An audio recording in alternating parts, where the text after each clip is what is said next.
Don't get it. The entitled players in the WNBA who mistakenly believe that they are owed something, they just don't get it.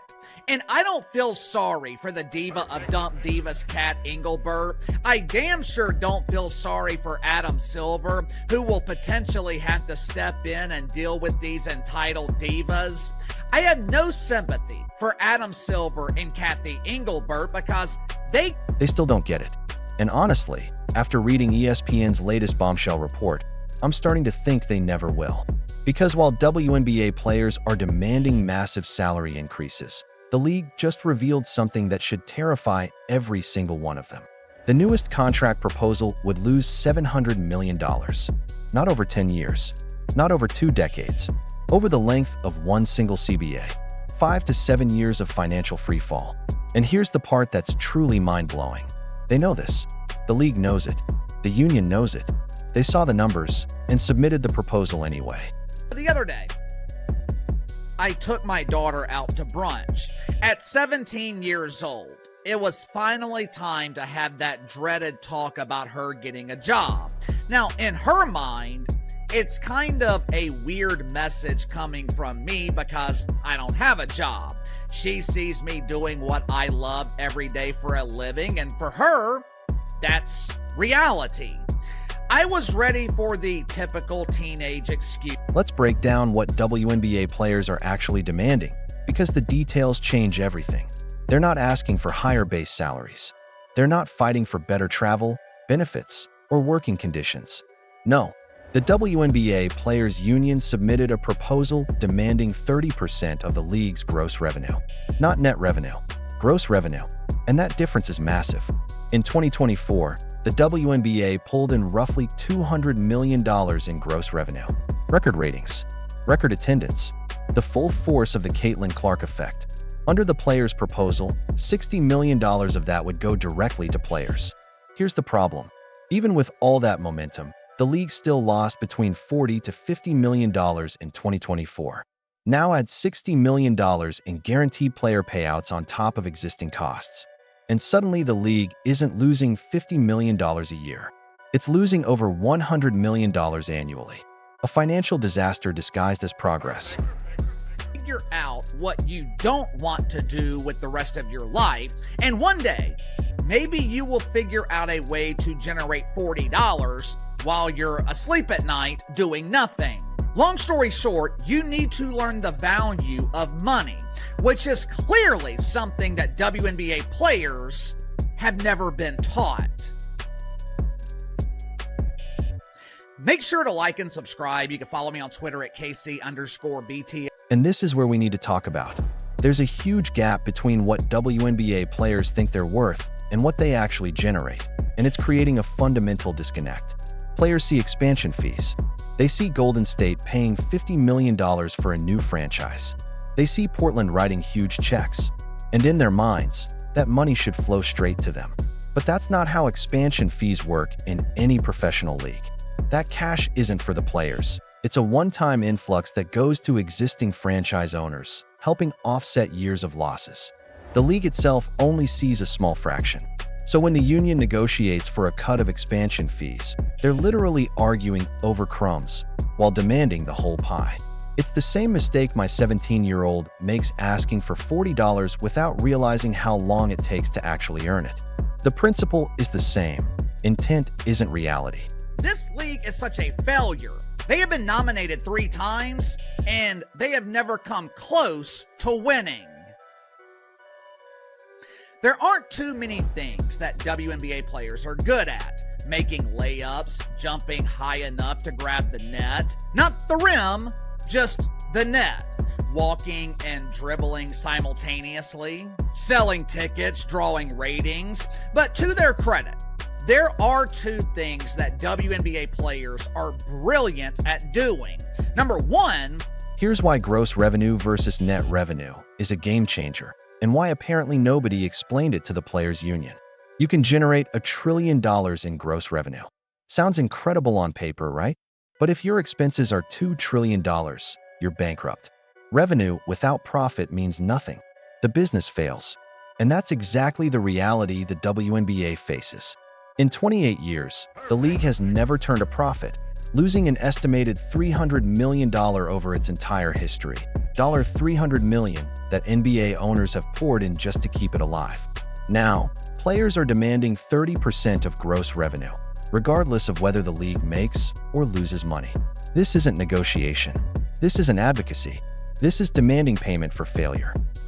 If the WNBA had accepted this ludicrous proposal, the league would lose $700 million. The average collective bargaining agreement lasts between 5 and 7 years, which means instead of losing their usual $10 million a year, WNBA players are submitting a proposal that would have the league losing $100 million a year.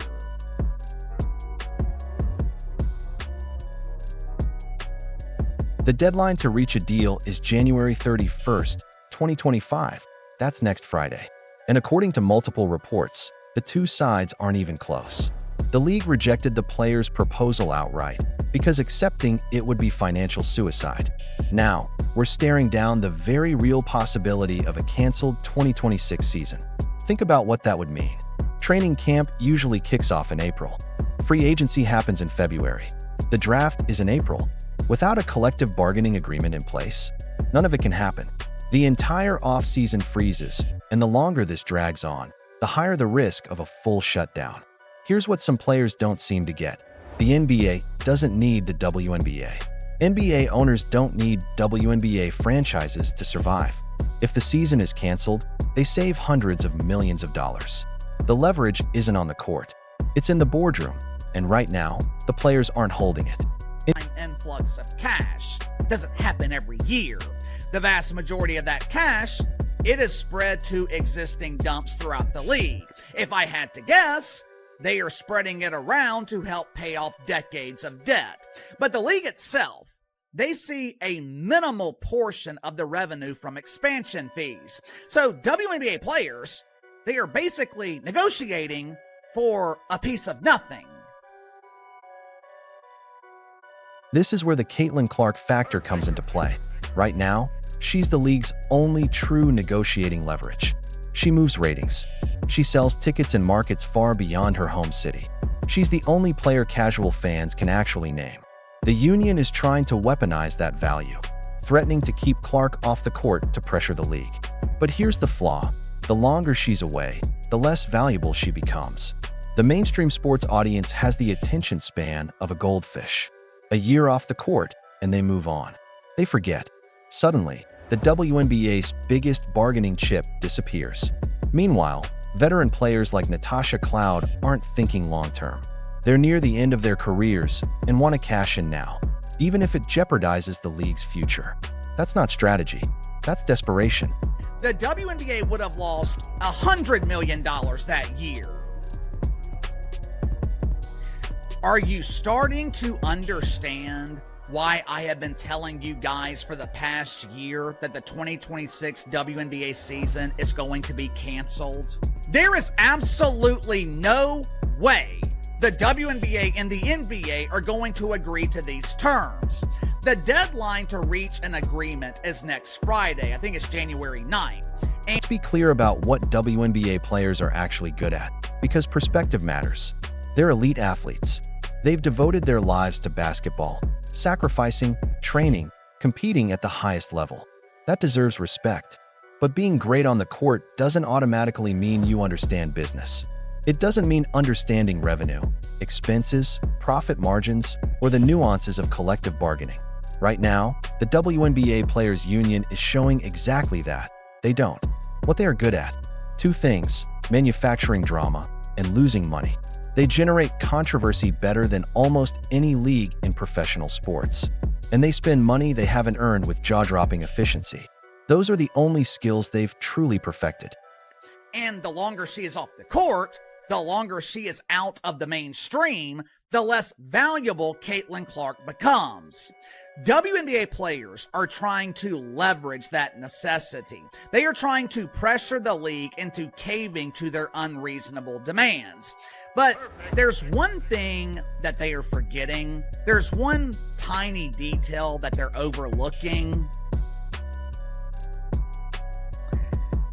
The NBA does not need the WNBA. NBA owners do not need WNBA franchises. If the season is canceled, they are saving hundreds of millions of dollars. So the only thing WNBA players are doing right now is contributing to their own. What's really happening behind the scenes, and why every fan of women's basketball should be paying attention. The WNBA just had its best year ever. Record attendance, record ratings, record sponsorships, record media rights deals. Everything was trending upward. This should have been the easiest collective bargaining negotiation in league history. Instead, the players looked at that success and decided to demand so much money that it could erase all those gains and push the league into unprecedented losses. They saw momentum and chose to stop it. They saw progress and chose to undermine it. That's not ambition. That's not fighting for fair pay. That's self-destruction. Players accelerating their own downfall because they fundamentally misunderstand how businesses survive. Adam Silver and Kathy Engelbert created this problem. For years, they told WNBA players they were special, elite, the best in the world. They nurtured a sense of entitlement. They fostered the idea that WNBA players deserve NBA-level compensation, despite generating only a fraction of the revenue. And now that entitlement threatens to destroy the league itself,